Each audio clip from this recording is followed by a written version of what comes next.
Hello, I'm Benny Westside, and today I want to review Dark Dimension 6 City with you. We're going to look at characters, what I did, what they did, how the nodes went, and then at the end we can talk about Legendary a little bit and my plans for it. So, aside from Black Cat, these top 5 characters are uh, the characters that I took into City. Uh, so, there were two factors. The Arena team came out, obviously. So Ms. Marvel, Hard Light, and Ghost Rider Robbie for me were must-haves. Just undeniable. I had to bring them because that would be the best investment. City's already kind of one of the shaky sections, so having two easy choices helps me. So those two were coming. And then recently, I had been going through Dark Dimension 4 and 5 for my border runs. I completed those, but in those runs, I was using Ghost Rider Robbie, and I realized how effective he was and how the bleed mechanic really helped him. So I decided to lean into that in my Dark Dimension 6 team. So I brought Firestar and SpiderMan 2099 who would also apply bleeds. And they also have different benefits, but I'm just talking about my team building process. So those two, as cheaper characters who apply bleed on basics and other abilities, uh, they were I decided on them to feed into Robbie. And then Ms. Marvel, I brought in because I wanted to. Honestly, I had heard that City wasn't going to be a tough section, and so I wasn't super concerned. Uh, the idea was that I took all the three other Marvels in. I didn't want to leave the fourth one. She's also the first Muslim superhero, so I wanted to include her, and she was great. I thought she would be a secondary tank and help, you know, take some of the aggro because my whole team was hero.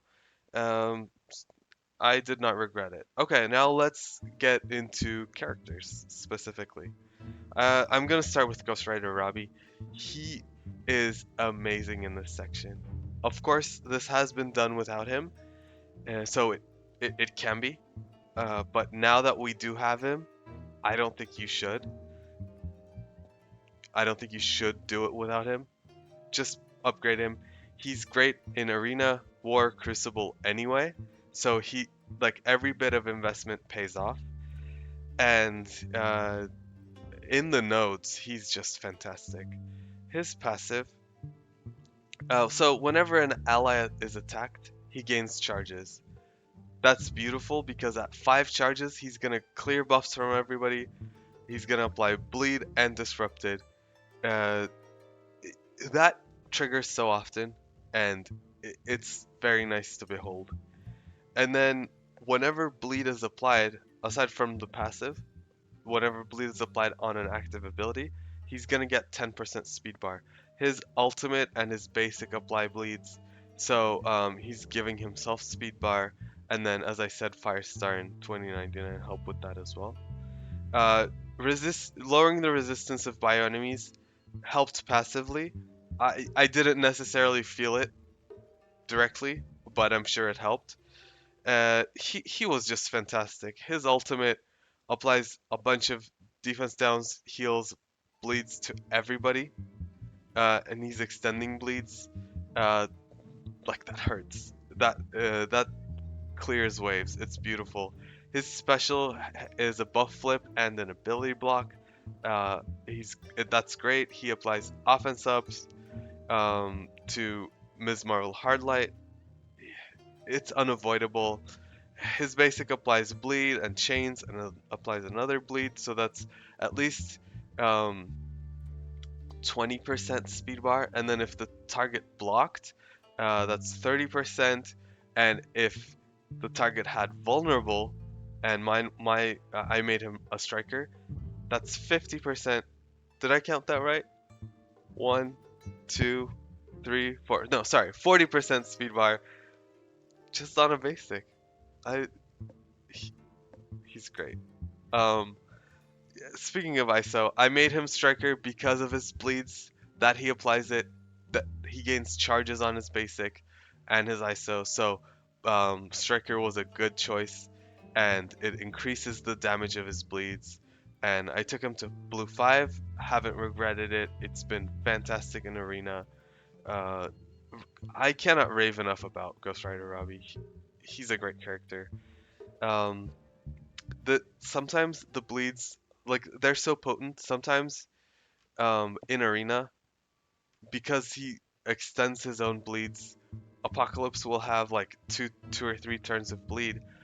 He'll take his turn, eat the bleeds, use his ultimate, and then it gives himself speed bar. And then when he takes that second empowered turn, he eats the second set of bleeds. He dies without using his empowered basic. That's happened several times to me. It He's just really strong. I can't wait to upgrade him further. So, uh, yeah, I don't know. But like, what else can I say? Okay, let's continue with the bleed core. I brought in Firestar. She's mutant, and she only takes 2 minis, which was nice and palatable for me. She applies bleed on her ultimate and her basic. That was maybe like 60% of the deciding factor for me because I realized Robbie was going to be that important for me. Her special is a fantastic flip, slow, defense down, great debuffs, and then the offense downs here are very nice. She can apply offense down on her passive, which sometimes did come in clutch.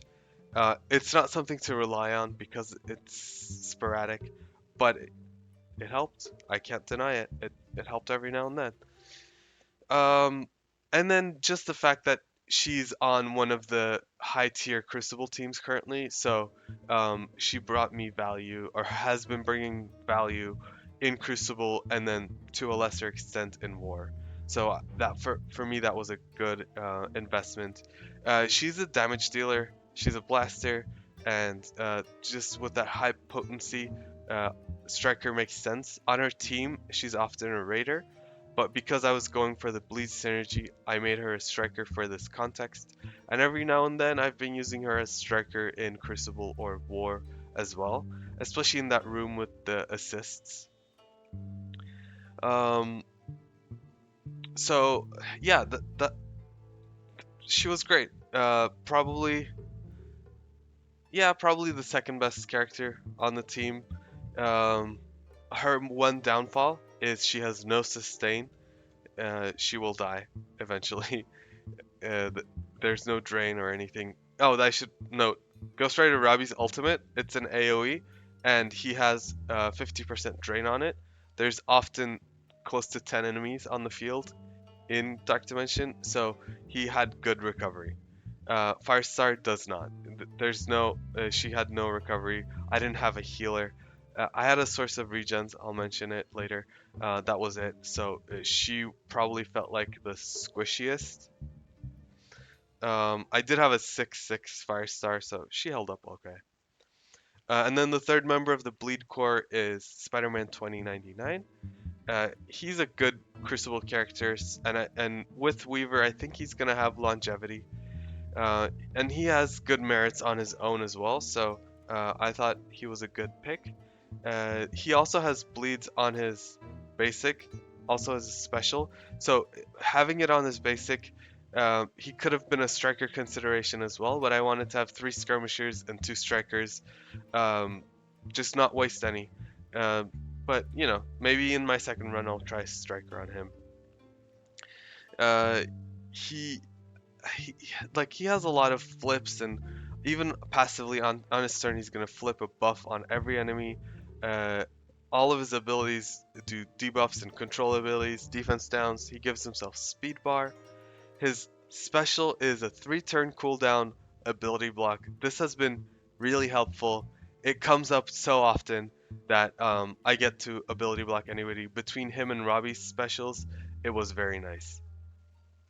And then this applies bleed, also AoE, similar to Firestar special. Sorry, like a conal AoE. So it gives speed bar to Robbie.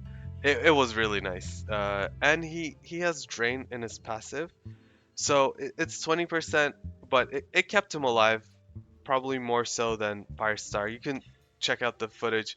I have videos of my whole run in this playlist.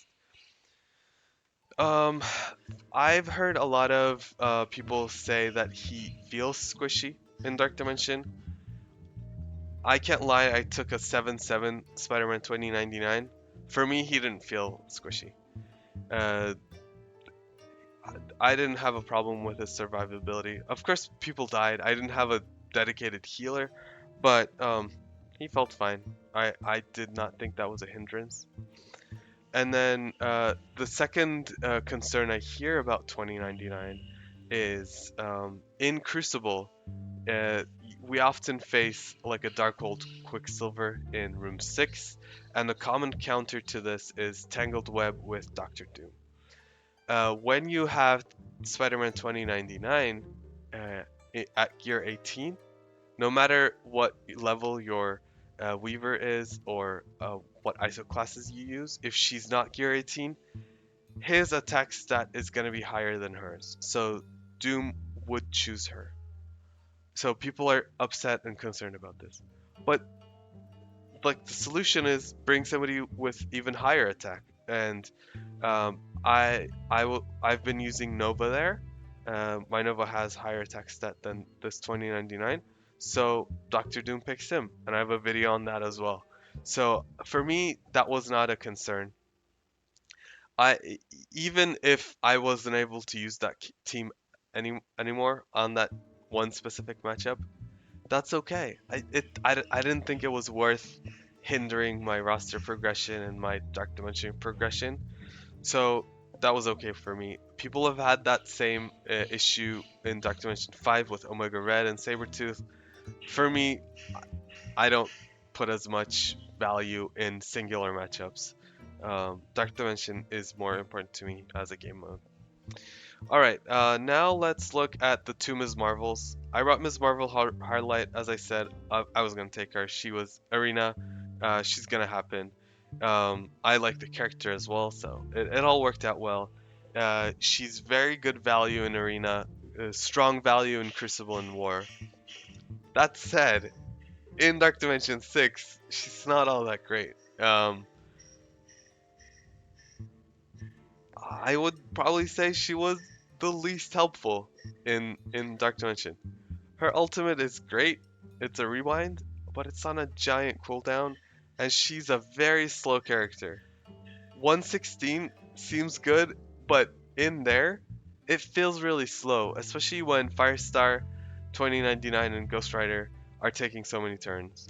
And there are 10 enemies. She didn't take enough turns um, for this to come as frequently as I would have liked. That said, whenever it was up, it was very helpful. So that was good.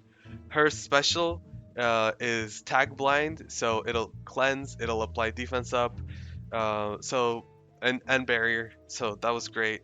Again on a high cooldown. Uh, Her basic is decent. It gives her a charge. When she gets fully charged, she heals herself and barriers herself. So that's great. Uh, she's the first to go because she gets 20% speed bar on spawn, and if the ultimate is up, that's a good way to control and set up my characters. That was helpful. I had one note. Oh, so the thing is, she's taunting, but it gets cleared very quickly, and the taunts are one-turn taunts anyway. So she wasn't tanking as much and pulling aggro. For that, Ms. Marvel Inhuman was very helpful because my whole team was heroes. She would jump in with the reflexive taunt. That was helpful. There were no hero brawlers, so her assist mechanic might as well not have been there. Her ultimate was nice because there are so many enemies. She would often be generating energy that helped all of the other characters. Um, and then yeah, that's basically it. Energy and off tank.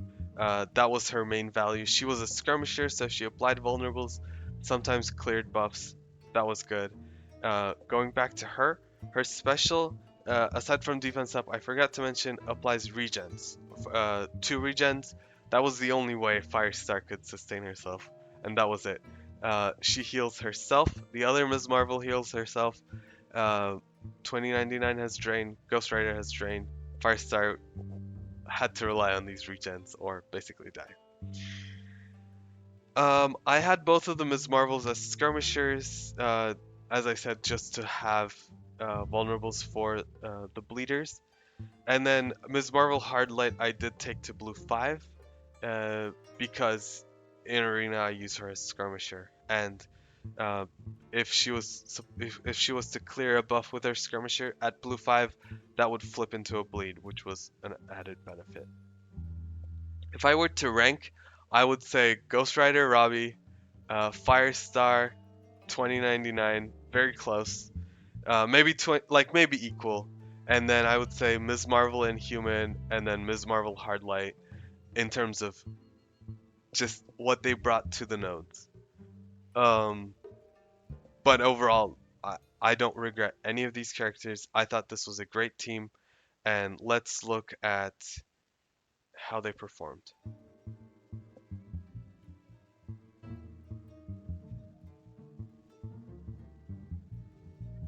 Okay, this is oh, that's Cosmic. Sorry, that's Cosmic City. Okay, the first node took 3 attacks. It wasn't tough. Maybe could have been better, but not a big deal. I wasn't in a rush. As you can see, I'm still waiting for legendary, so that was okay. Node 2, just 2 attacks. Just Ghost Rider clearing waves. It was beautiful. Node 3 took 4 attacks. I got stuck in a bad cooldown situation with this attack 3 that had to end up being a sack. I didn't love it, but this could have been 3 attacks if I had ended attack 2 on a better situation. But overall, it was just a fast section. City is not hard. After global, this feels like a cakewalk, especially if you have Robbie. Overall, I would recommend Robbie and Firestar and 2099. Hardlight, I would say take her up because she can get carried here, and it's gonna provide so much more value to you outside of Dark Dimension. Yeah, I think that's about it for City. Let's talk about legendaries because um, I'm still I'm still in the process. Ambassador Al kindly told me that he was able to do the last 2 nodes without any horsemen. So I am not accounting for any horsemen anymore. Before I was considering taking Morgan Le Fay. Right now, I decided against that and was able to divert that into Adam Warlock. So I'm going to be taking him. Black Cat and Nova, I've already upgraded. They're coming. They're the 2 most recent ones. Omega Red, always fantastic Dark Dimension value. Of course, he's coming. I already took both Omega Red and Adam Warlock to 95, so it's just gonna be gear, and it's just waiting. I need these guys, biopolymers. I need both of his, but we're getting there. So that's that. The last one is the annoying one. I have a lot of tech gear. I know Shuri's the right choice. I just personally have never liked this character in this game. I like her in the MCU. In here, I don't like her. For some reason. I know she's good. She gives defense ups. She has reflexive deflects. She has ability energy. She has some crappy healing. But I'm so hesitant to upgrade her. I don't know. my alternative is Doc Ock, and of course, in those notes, he's gonna be worse, for sure. Like, there's no comparison, and like, I don't. There's we don't know that. We don't know if he's getting a rework. I don't know anything on the Envoy side. I'm honest with you. We know nothing. I've been pestering them a lot about this Sinister Six rumor, but that's all it is. It's a rumor. They have not given even the tiniest hint, aside from that one blog where they said the highly anticipated explosive legendary is coming. I don't know. I don't know if there is a Sinister Six team coming, a rework coming at all. Even if they reworked some Sinister Six, I don't know if Doc Ock would be one of them. So if I did take him up, it would be a 100% gamble. But it's tough, man. I can't bring myself to upgrade Shuri. I don't know. Maybe I'll cave and I'll do it, but I've been holding off, as you can see. I took the other two to 95, and even though I have the tech gear, I have not taken Shuri or Doc Ock to 95. I think I'm kind of biding my time. I'm gonna see if by the time I get the gear for these two, there's any news, any hints, anything. I'll be honest with you, I'd rather take Star-Lord than Shuri. I don't know. I can't like Shuri for some reason. Anyway, we'll see. I'll keep you posted. For now, this is what I'm doing. If you have any insight. Oh, Nick Fury. I'm very low on skill. If I did have the skill gear, I would take him as my fifth, but unfortunately I don't have it. So, um, but by the time I get the mutant and mystic gear, if he's super close, maybe I'll just hold out for him instead of spending it on one of these two. Yeah, that's kind of where I'm at. Uh, Let me know what you think. This has gone longer, way longer than it should have, but I appreciate you sticking it out with me, and I will see you in the next one. Oh, before I forget, the I've prepared graphics for the city characters. Those will be linked below and posted online. Thank you, thank you, thank you. This is the final outro. Thank you.